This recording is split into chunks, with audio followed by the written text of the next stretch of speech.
Maligayang kaarawan. Ay, mali. Maligayang araw ng kagitingan, mga guys.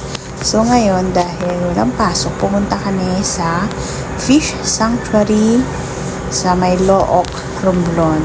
Ang ganda dito, guys. Sobrang nakaka-refresh. Kung stress ka sa buong week, ito.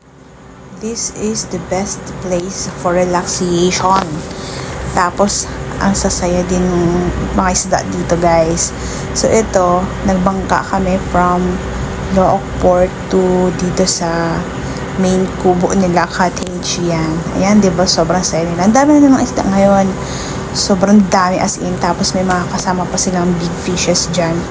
Pero, bawal sila hulihin, guys. Parang pinagbabawal dito. Strictly implemented dito yung no fishing sa area na to, sa sanctuary.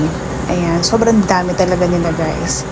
So, ayun, before kami mag-swim, naglagay muna kami ng mga, alam niyo na, preparations for not burning your skin. Wow. So, nag-sunblock kami dyan. Nasobrahan yata, guys. Hindi siya masyadong mainit kanina. So, ayun, umupo ako dito sa may medyo hagdan with fishes. Nagpapakain kasi ako kanina sa mga fishes. Ayan, sobrang dami na talagang fish ngayon. Bawal sila talagang hulihin dyan. Kaya ano lang sila, parang display dyan. Oh. Pinapakain lang talaga sila. Yung ibang mga fishes dyan, sobrang laki na. Different variety sila. Then before ako mag-swim, syempre aura-aura muna, I guess. Para hindi naman masyadong diba ang ganda ko? Oh. Pop. Char. Minsan lang yan. Diba naparami talaga ng sunblock, guys. So, ayun, guys. Tapos na kayo mag-swim.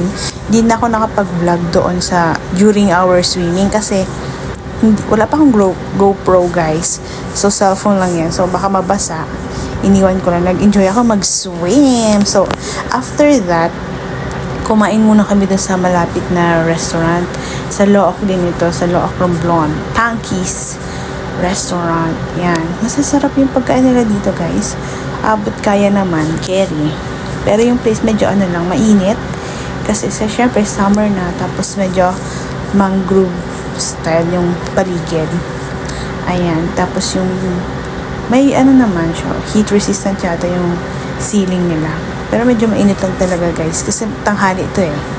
Yan lang, guys. Bye, yours. Thanks for watching.